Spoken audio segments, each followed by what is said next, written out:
They say small business is the backbone of America. So what's the best way to support a small business? It is to learn more about them and share with your family and friends. We interview founders from across the world who have started and scaled their business through the ups and downs, long hours, and the rewards that come from sacrificing their time to build their business. Welcome to First to Arrive, Last to Leave, the journey of an entrepreneur. All right, so welcome, Christina Rossini from R Squared Electric. Thank you so much for joining us. Thanks for having me. Yeah, we had a little crisis before you came because Courtney was texting someone else and they were saying they're not from the program, and I thought she was talking to you. When we say the program, it's the 10K SB, and I'm like, I swear to you, she graduated. Like, she came and spoke to us. Like, either she's a good liar, she's put out a good front, or she really is. But you did come. You are from the 10K SB program. Yeah, but I was talking to Courtney earlier. I'm not even sure which cohort it was. I think it was 19, but it could have been that was mine. So tell us about ours, because we were talking before we rolled, because we were like, I know this is family. Can you talk a little bit, because you're not an electrician by nature, you don't have an electric background, and we're going to apologize. Like, I don't know if they shouldn't be able to hear it, but it is like we are in the middle of a massive storm. We've shut down twice, so hopefully we get through this recording. Yeah, we'll see if I went against my better judgment and left my house 30 minutes ago to come up here in the middle of a tornado watch. God's striking down on what you're saying, so we'll know if you're. But can you talk about like where you came into this company? Because you came in a little bit later, but tell the story of how and why you came in to help. Sure. Well, a bit of background. So Mark Register, my business partner, started the company in 2014. And it was totally his for the first 5 years. I was, for all intents, totally out of the business. I wasn't related whatsoever to it. And I was doing my own thing, selling telecom, business to business, sold enough to win the trip to Mexico every year. So, it was all good. But then I was really looking for an exit. And so I exited in 2018, and I spent a year working full time on a side project that I struck up while I was in telecom. It had something to do with telecom or electrical contracting whatsoever, but I was importing coffee from Mexico, and a whole other story. But anyway, cool. I did that full time for a year, built that to a level it didn't need my constant attention any longer, and so I had some extra time on my hands, and at this point, R Squared Electric had been through some peaks and valleys, and it was in a valley at this point. And Mark was actually working with one of his buddies in a different industry entirely. And I turned to him and I was like, well, I've got some extra time in my hands. Like, why don't we become business partners? Like, what if we did that? What would that look like? And I could help us grow our commercial footprint. And what if we just, press the reset button on the company? And he was like, thought you'd never suggest it. That sounds great. Let's roll. So that was in June of 2019. So talk about the valley they were in. Was it like, sorry, I mean, but it's like, was it just they hadn't been marketed? Like, what made him just be like, well, I don't really want to work? Was it just being tired of being in business, not scaled enough? Like, what kind of value was happening that you were like, this has potential, come back to it, and where he was like willing to come back to it? So it had a ton of potential because Mark, I'll take it even back further. I'll answer this question by way of a quick story. So electrical contracting is Mark's second career. He went into electrical trade school in his mid-30s, him and like all the 18-year-old kids in electrical trade school, like studying to become a journeyman electrician.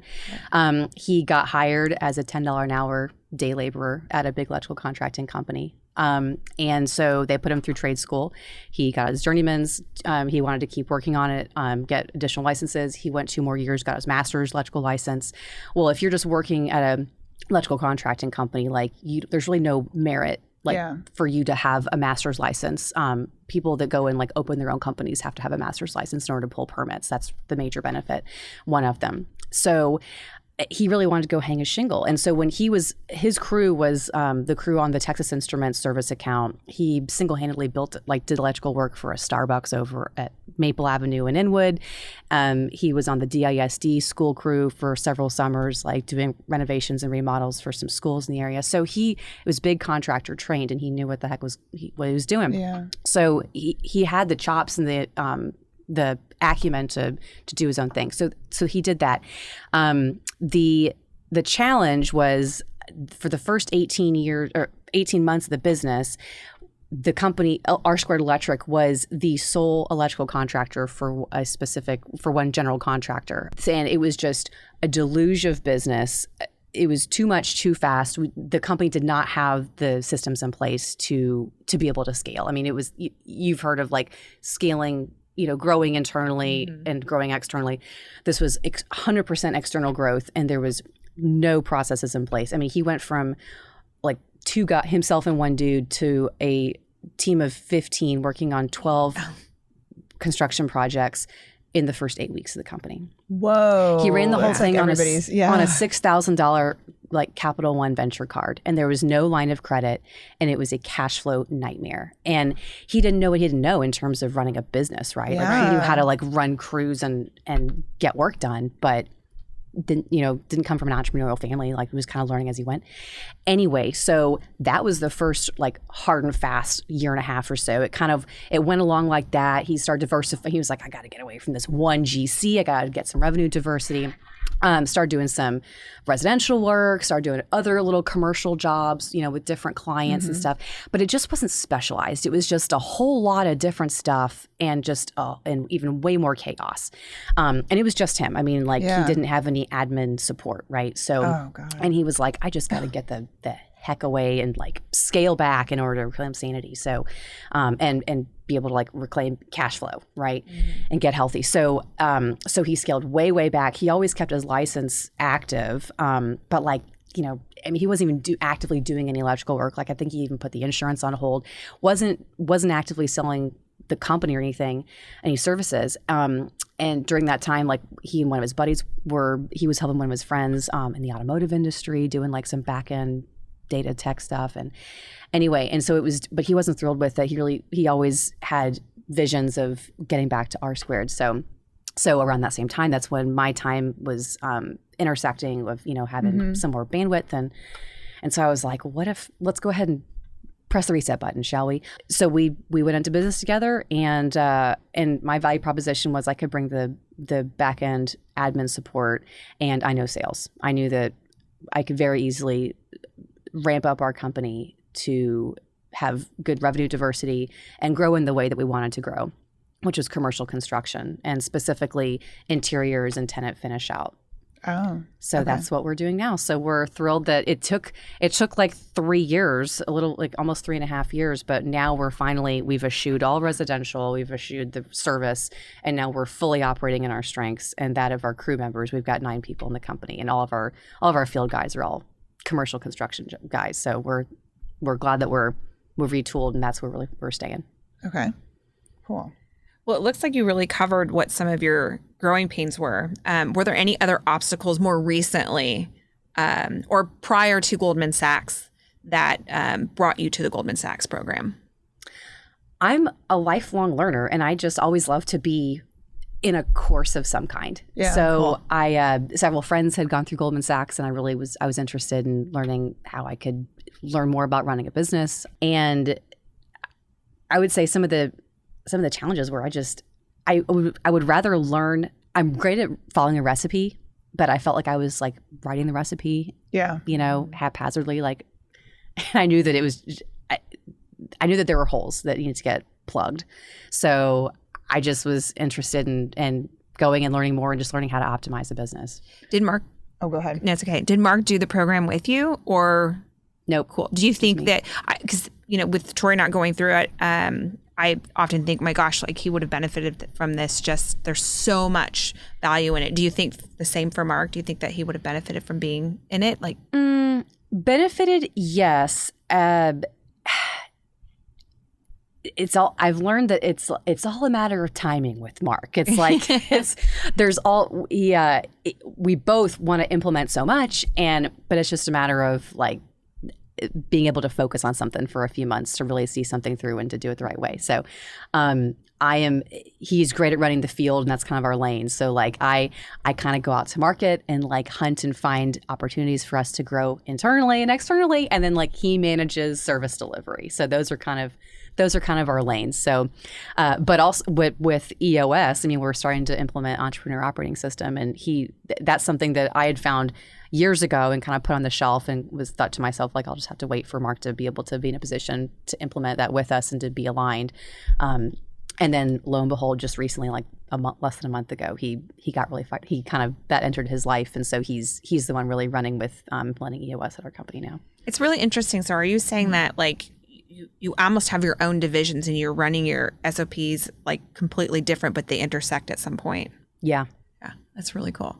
Well, and I want to go back to that point of establishing those SOPs. So you go to this company that's essentially, I don't want to call it dead, but it's dying. Mm-hmm.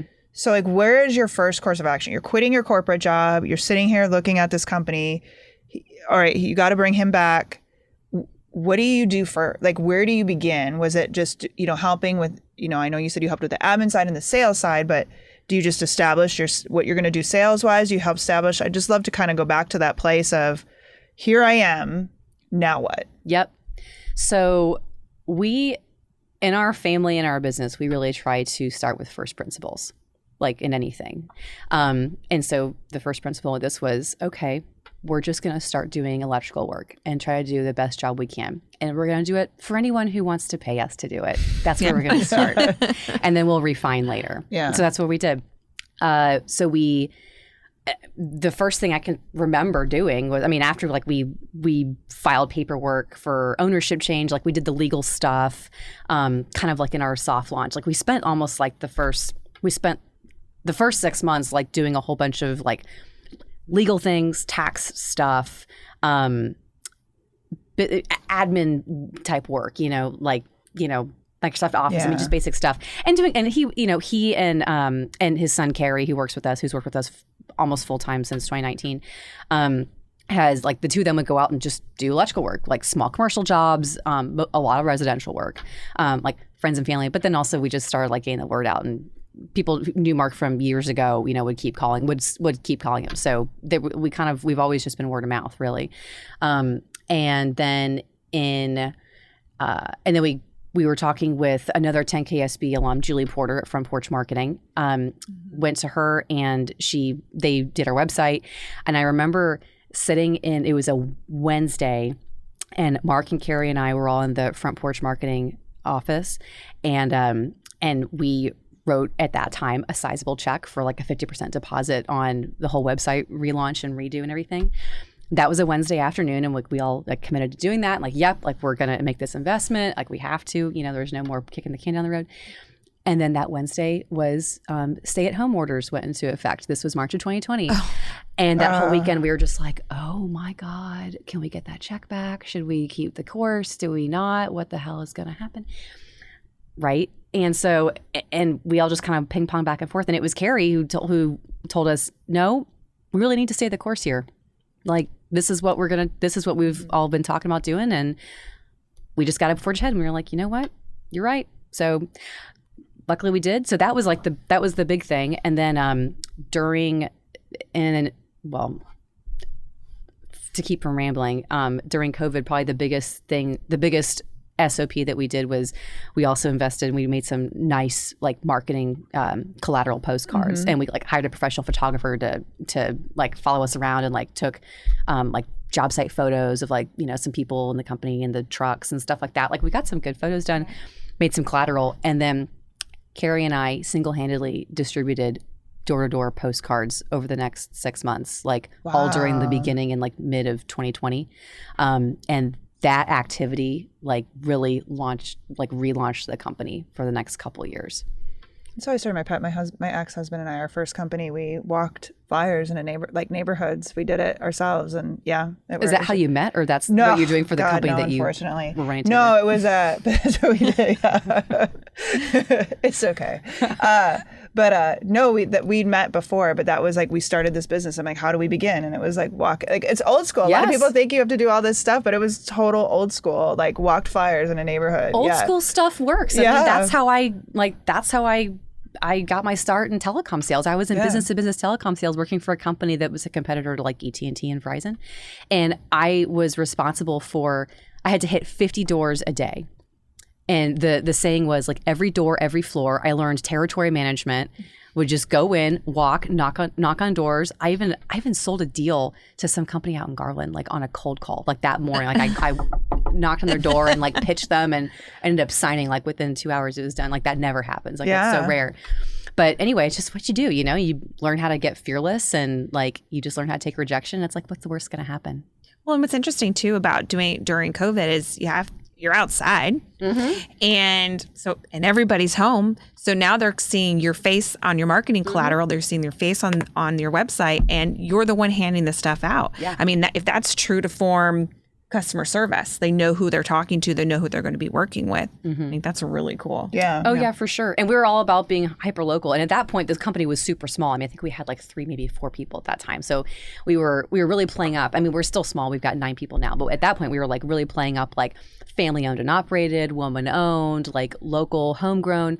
And so Mark and I live in Oak Cliff, North Oak Cliff, and we intentionally, like, we wrote like Oak Cliff based business on the postcards and like had our photo on it, and we were distributing it in North Oak Cliff, like in the neighborhoods in Kessler Park and Stevens Park and things, and we got a ton of business that way. Yeah. So what's been interesting though is like that kind of grew the relaunch of the business, but now, as I mentioned earlier, we've totally so closed talk down about residential. That shift where you go from okay, we're going to take small jobs, any job. Any money's great money at this point, but now you're getting to the point where no, not all money's good money. So what happens in that shift of making it, and then what did you have to sacrifice anything in the business to make that shift happen? Sanity, lack of trust, lots of chaos. Yeah. No, I mean, this was a classic example of making a good, a strategic business decision, right? Because as you said, like not all revenue is created equal, and we came to understand that even though we're good at doing electrical work, like even not electrical work is created equal. Like residential versus commercial, for instance, like you need to have a different kind of vehicle outfitted a different way. Like you need to have a box truck, like with a cadre of specific inventory to do like service work, residential service work, for instance, versus, and we got into generators, really hot and heavy, especially right on the heels of the big snowstorm of 2021. And so outfitting like a generator truck is one thing, and versus like commercial construction is like we don't even need a whole bunch of vehicles that we have now. Like I'm looking to divest like maybe even half our fleet because we just flat out we're kind of over vehicled at this point. And but like you can just get away with like a pickup truck, just taking your superintendent to the job site, and you really don't even need a whole lot of inventory because it gets delivered to the job site. So it's like you go from like having like a little rolling profit center, a little inventory box on wheels, to don't even need inventory at all on this pickup truck. You just, because it's either at the shop or at the job site. So just kind of, so you build your company different ways based on what you're going to be servicing, who your client is. So coming to the realization that, okay, any revenue is good revenue right now, a business that just pressed the reset button in 2020. So we're just going to do what's put in front of us and learn our best competencies. And at the end of 2020, we had sold our first generator. We became a Generac Power Systems authorized dealer and authorized installer. And we had one client, residential client, bought a generator from us and we installed it. That was in December of 2020. That one sale got us dealer status and got us on the Generac website, the distributor website, right? So we started getting a lot of calls, especially during the snowstorm. We got inundated with calls. Unfortunately, we didn't have any generators in stock. I mean, we put in a huge order for them that week, but then it went from a 2-week lead time, by the way, and then mid 2021, on the heels of the snowstorm, and of course, like delayed supply chain challenges with like the chips being manufactured in Asia, getting to Wisconsin for assembly at the Generac warehouse. That like those two factors tacked on, like it went from 2 weeks lead time to 8 or 9 months. Whoa. Like we're just getting a generator delivered early next week that we ordered nearly a year ago. Wow. So luckily a lot of that has since like ironed out, but there was just a big backlog of people waiting for their stuff. But point being is that we got into generators, and like we learned that. We were figuring, okay, we're going to ride this wave. Well, and Mark is thinking he's thinking big, and his eyes are getting big, and like thinking about power distribution and maybe even getting into solar and all kinds of stuff. And And we rode that wave for a good year and a half, but then we realized, our guys are really good commercial construction guys, and there's just like a different bedside manner with residential. It is a whole other animal. It's it's way more emotional also to deal with homeowners, and like we want to bring value and bring good solutions. We want to solve your problems, but we also know our limitations, and it's like, okay, we're really just our operation is just better built and better suited for, and our whole team is hired commercial construction. Yeah. So we decided to make that pivot just earlier this year. We were like, we got to start the off ramp for residential and service, and really start focusing on where we're best at. And interestingly, we had one client that was the lion's share of our revenue for 2021, and like I'd say the first quarter of this year. And we decided at the close of the first quarter of this year to start the off-ramp process with that client. Even though it was a lot of revenue and it was great cash flow, it was also the source of probably 90% of the chaos in our company. Oh. And it was a gargantuan strain administratively. There were so many invisible costs that we just couldn't bill for, and project management costs associated with it. And so even though it was a bit scary, and we probably delayed it longer than we should have, grateful for the experience and the cash flow, of course, but then also we learned a lesson in just when you're starting to have doubts, that's the time that you gotta start to leave. Yeah. I'm curious how, just to go back to what you were saying about during that delay of time when you were waiting for a product to get in, what were some of the things and maybe tools that you implemented to manage expectations for those customers who were expecting it maybe in a certain amount of time? The good thing was everyone knew it immediately was the lead times went through the roof. I mean, we just started, we always were in good communication with Generac, right? And we saw that it was going to be like 4 or 5, 6 months for delivery. And we would just tell people that. And honestly, people got it. Yeah. People got it. I think that one of the biggest blessings that we all were given from COVID was, like, I think we all got a lot more patient, and people just understood. Yeah. It is what it is. Yeah. No, that's true. Because we start talking, like the average person starts talking about supply chain when all of those things started to happen. When they're getting worried about Christmas, they were aware of the lingo and the stuff that we talk about as, being associated with manufacturing or buying from manufacturers. So, right, there was a shift in attitude. But I'm always curious because, some people, even in building, you're waiting for a great deal of time, and you actually your project is completely paused or as a hard stop.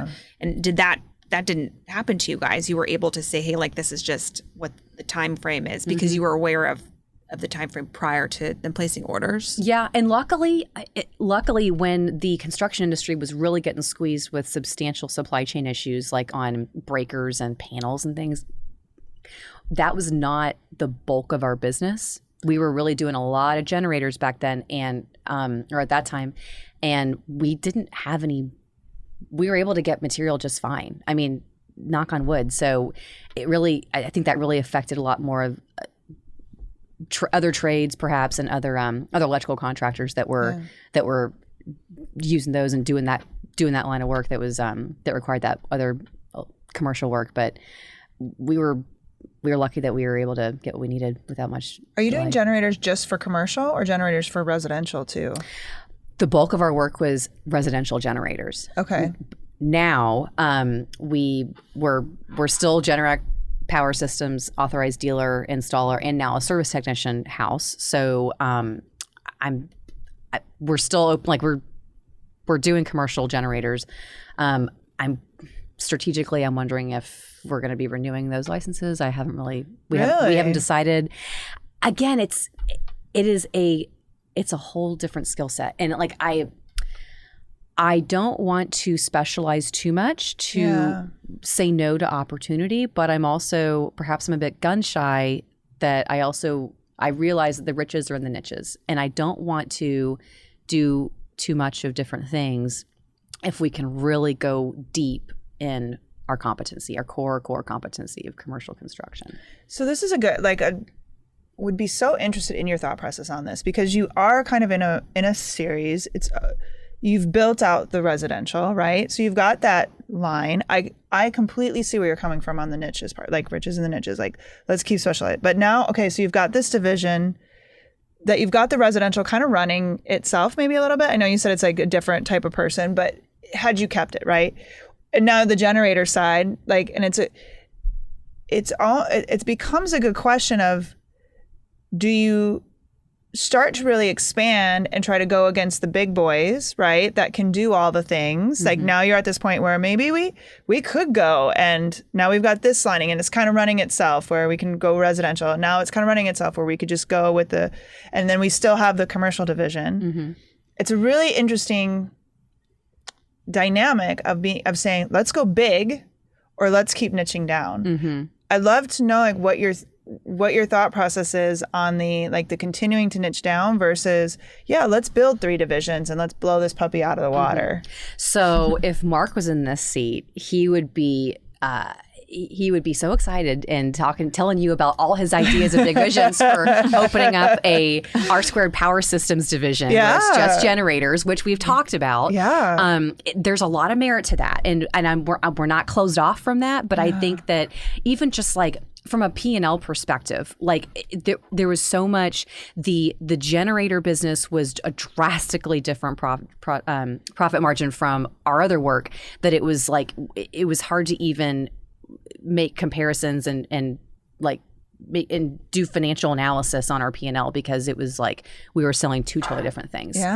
So, and that would potentially be the merit of having a new business is just like clean set of books. Like this is all generator P&L separate from the construction P&L, and we can make inferences and we can just kind of run. It really lends itself to being 2 separate companies.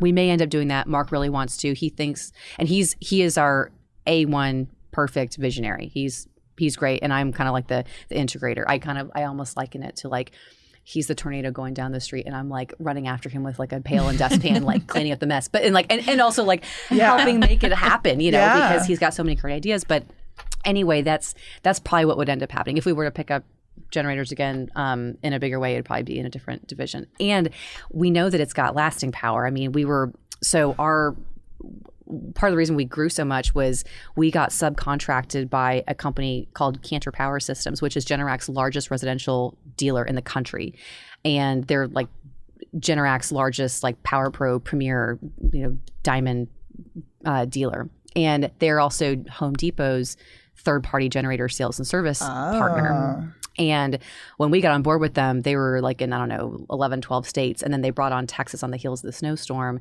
And they went scurrying for subcontractors to fulfill the work because their model is they hire plumbing and electrical subcontracting in these remote states to go fulfill the work, right, that they sell. And then we also do service and maintenance on the back end. So there's like 3 different revenue streams with that.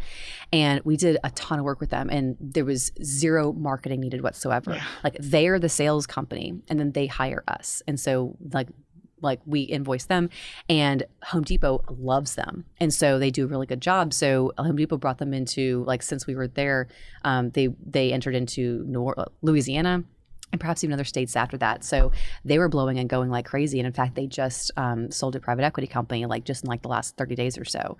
So all that to say is that there's still lots of money to be made in power distribution and in residential generators. All that to say is that we know that there's promise and there's lasting power there, and it's not going away.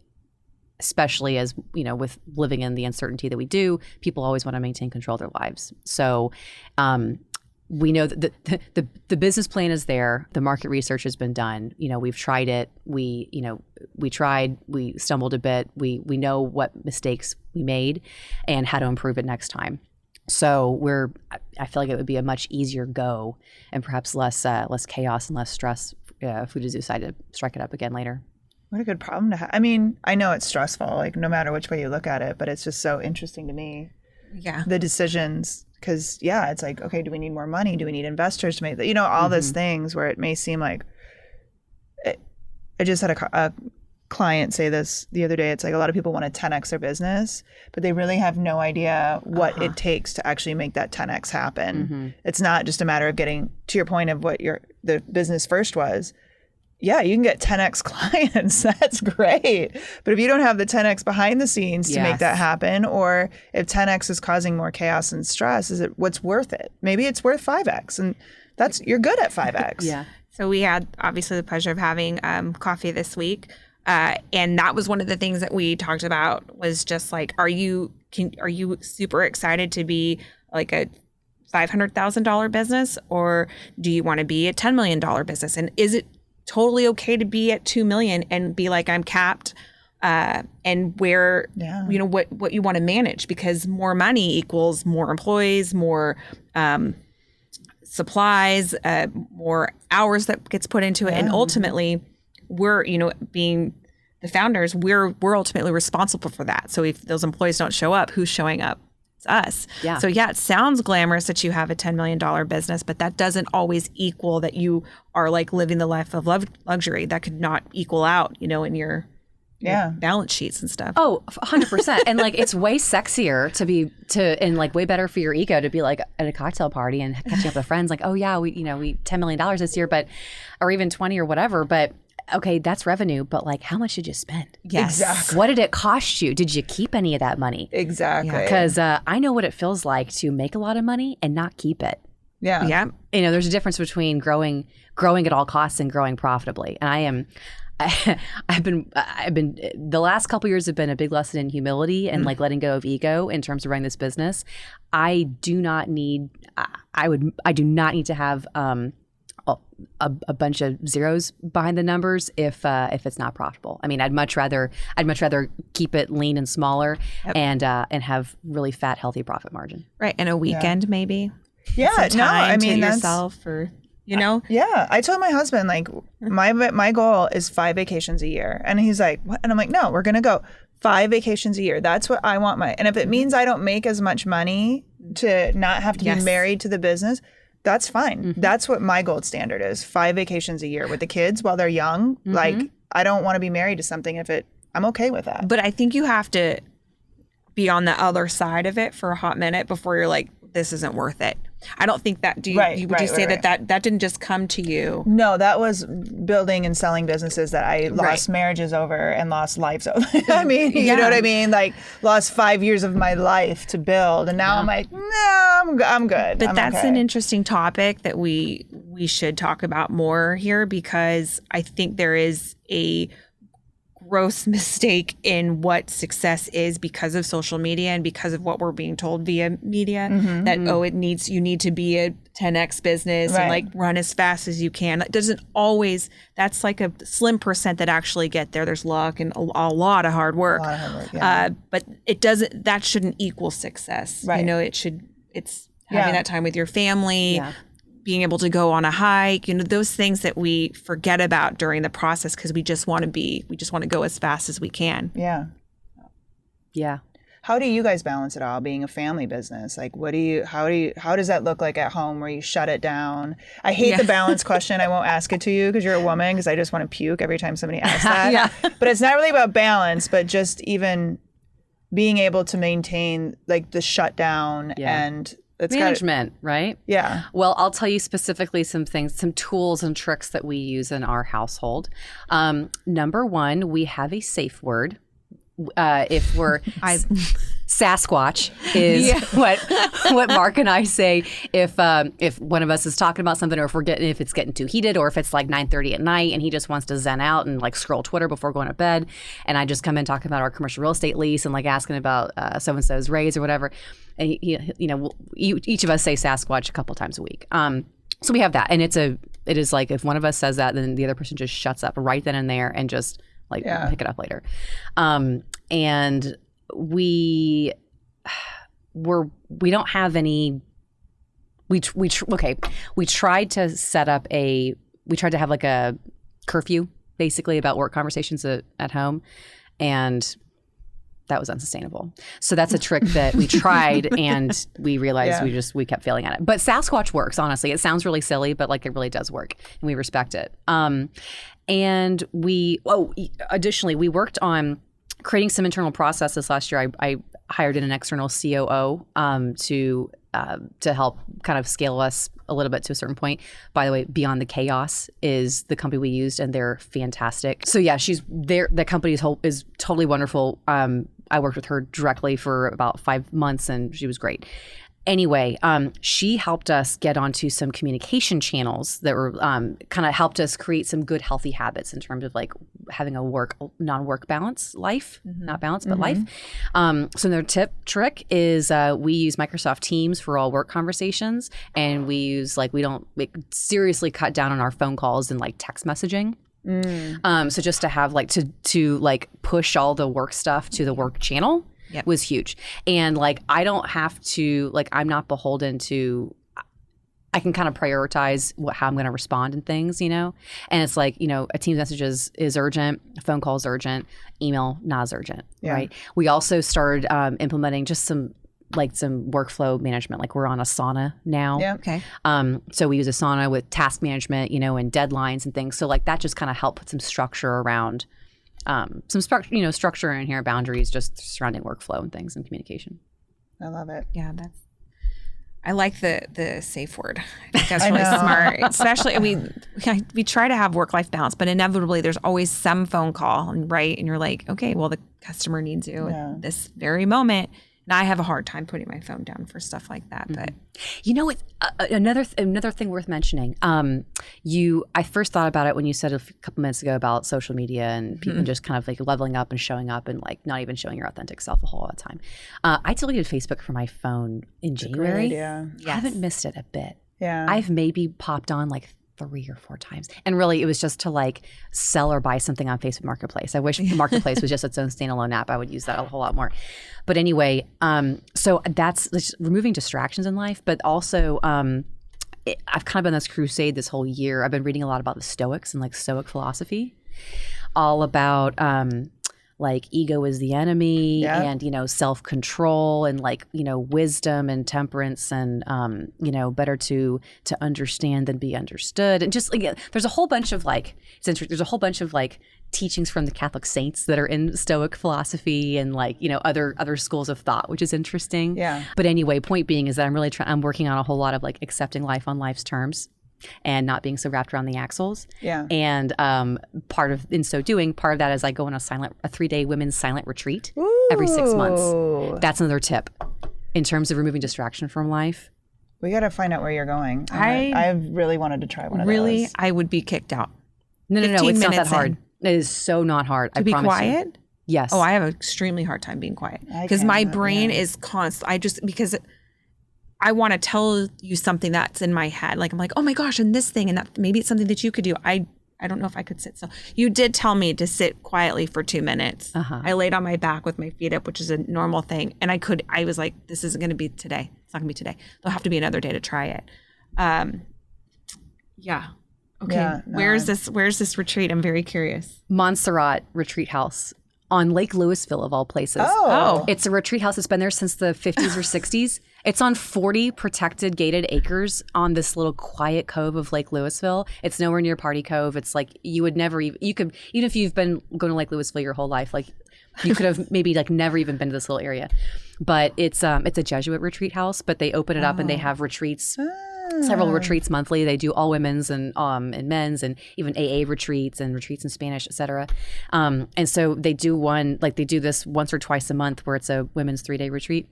You show up Thursday afternoon at 4 or 5 and have a really nice dinner. They serve wine at dinner, by the way, and they have really good food. And so it's Thursday evening until Sunday at noon. And you basically, and dinner, the Thursday night dinner is everyone's talking to each other.